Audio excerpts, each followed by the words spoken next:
Hello everyone, in this video I'm going to be going over 6 different revenue streams that independent artists can use to make money from their music outside of relying on streaming. The 6 revenue streams are sync licensing, teaching and workshops, Patreon and subscription models, merch, sample packs, and live streaming. This video was inspired by John Moran, who mentioned that they wanted to see a video about developing new revenue streams outside of royalties. This one's for you, John. I hope you enjoy this video and find some value. If you're watching this on YouTube, be sure to join the community, link in the description. We have a new Rise community that's growing and just hit 215 members. Feel free to drop in there and see all of our free guides and get in touch with us. The first income stream that we're going to talk about today is sync licensing. What is sync licensing? Sync licensing refers to the use of a piece of music in sync with visual media. That visual media includes TV and film, commercials, video games, and online content.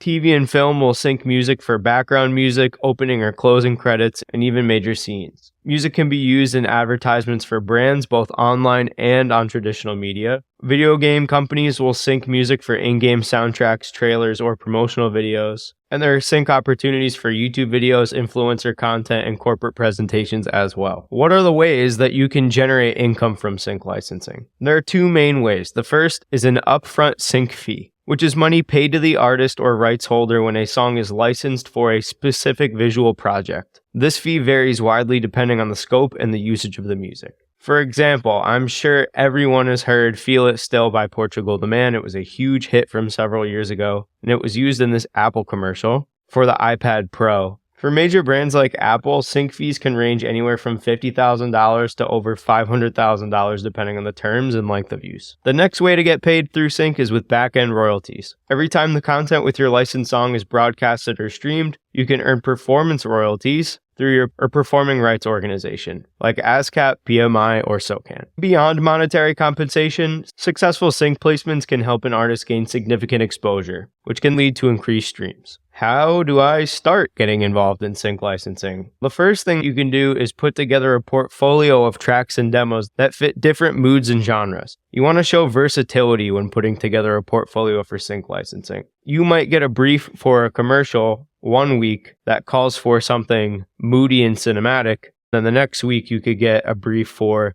an upbeat pop track or hip hop track. Being able to accommodate all of these different styles of music is going to give you an advantage. Once you have a portfolio, approach supervisors. Research and reach out to music supervisors, sync agencies, and licensing platforms, such as MusicBed, Marmoset, and Epidemic Sound. The next revenue stream we'll discuss is teaching, which includes workshops. Offer private lessons, teach one-on-one sessions either online or in person, and host workshops or master classes where you share your expertise with a group focusing on specialized topics. For example, if you produce in Ableton and you're very proficient with the newest version of Ableton, you can host a masterclass for Ableton producers, keeping them up to date on the newest tools and plugins, and then establishing your authority in the space. For virtual lessons, you can use Zoom, Google Meet, or Skype. Doesn't really matter, whichever one you prefer. You can also create and sell courses on platforms like Udemy, Teachable, or Skillshare. This video is not a lesson on how to start an online course.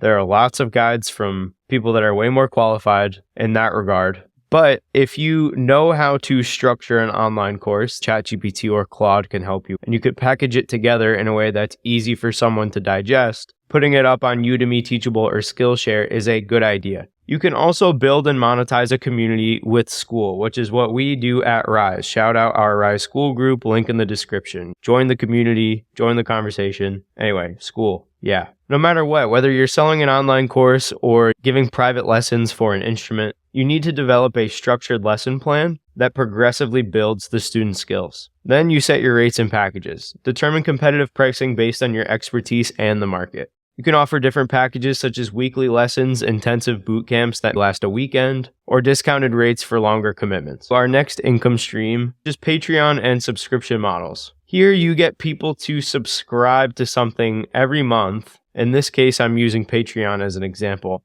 On your Patreon, when people subscribe for say $20 a month, $30 a month, you're going to feed them behind the scenes videos of your studio sessions, songwriting process, or life on tour. You'll tease new music, unreleased demos, or upcoming projects. Have interactive fan experiences like monthly live chats, AMAs, or private live stream concerts. And then you'll give them exclusive downloads and content, like exclusive tracks, sample packs, stems, or digital art that won't be available anywhere else. On Patreon, you can offer different tiers of support, each with its own set of rewards. For example, a basic tier might offer access to the early releases, while higher tiers, like a silver tier or a gold tier, can include exclusive behind-the-scenes content, monthly Q&A sessions, or personalized feedback on tracks. Unlike one-off sales or occasional streams, Patreon and School offer a predictable source of recurring income through monthly subscriptions. Generally, I would follow this framework when picking between School or Patreon. If you're going to be teaching anything, pick School, whether that's lessons or you have a course, pick School. If you are creating exclusive content like music or artwork,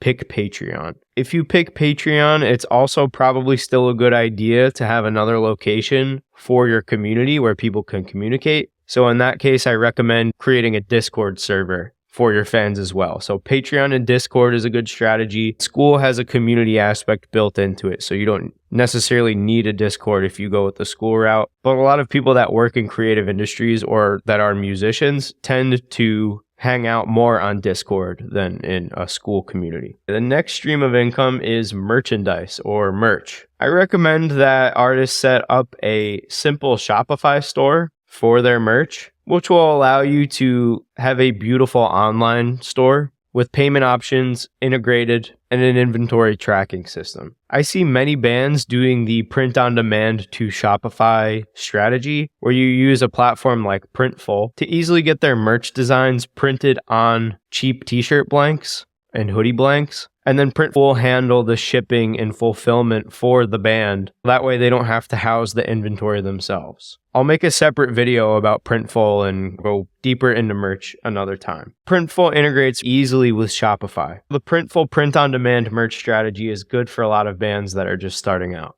Shopify and Printful can also easily integrate with email marketing platforms like Klaviyo or MailChimp, so that way you can send all the emails that your customers will need, like shipping information, follow-up messages about tracking, and more. Bandcamp is an ideal place to sell merch if your primary audience consists of independent music fans. If you make pop music and your fans listen to pop music, they probably have no idea what Bandcamp even is, so it's probably not even worth bothering. But if you play in an indie band and you have an indie following and they come to all your shows and support you in ways other than streaming, then Bandcamp is a great option for selling merch and other things because it allows you to sell both digital and physical products like vinyl records and merchandise directly to your fans. Having a merch booth and selling merch at your live shows is another great way to generate revenue because the energy and connection with the audience makes them more likely to purchase a tangible memory of that experience in the form of a t-shirt, or maybe you give them a lighter. If you're just starting out, just take cash. But if you're a touring band, it's a good idea to invest in a simple point of sale system that accepts mobile payments and cards to make it convenient for fans to buy on the spot. You can integrate that with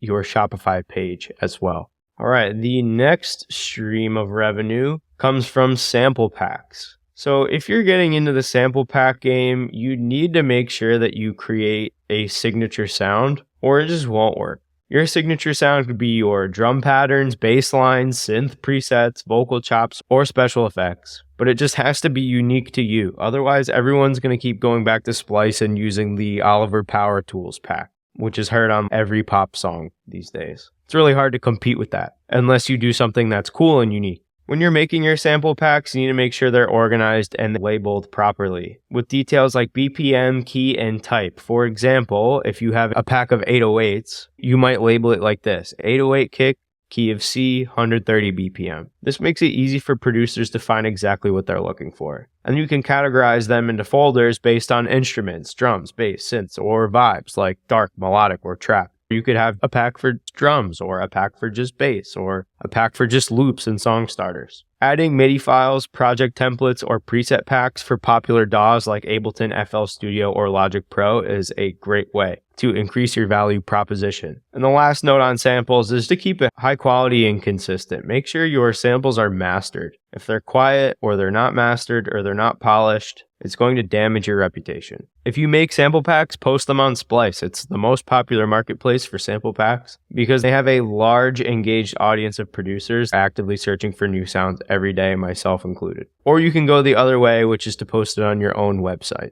or a website hosted through another company like BeatStars or Gumroad. I recommend using that strategy if you prefer more control over your pricing and distribution. The direct sales model allows you to collect customer data, offer personalized discounts, and build an email list, which is not available to you if you go the Splice route. BeatStars and Gumroad make it really easy to set up a digital storefront and handle transactions. I see this a lot on BeatStars where producers will bundle and upsell, or they'll offer bundle deals that combine sample packs with other resources like preset packs or mini courses or exclusive project files. Bundling increases the perceived value of your products and encourages buyers to spend more money on your store. Another thing I see is social proof and testimonials. Producers will ask their customers for videos sharing their projects using your samples. And you can showcase these testimonials on your website or repost user-generated content to build credibility and demonstrate real-world value. Shows people that they're not buying into just another random sound pack. They're using something that is being used by other producers. The last revenue stream we'll cover today is live streaming. There are two main live streaming methods for musicians: ticketed live streams and donation-based concerts. Ticketed live streams can be set up through a platform like StageIt or Veeps. You can sell tickets in a tiered system, like standard tickets, which give you basic access, P-tickets, which include a pre-show virtual meet and greet, early entry to the stream, or access to a post-show Q&A session, and then all-access passes, which provide full access to exclusive behind-the-scenes footage, special merchandise bundles, or a private after-show hangout.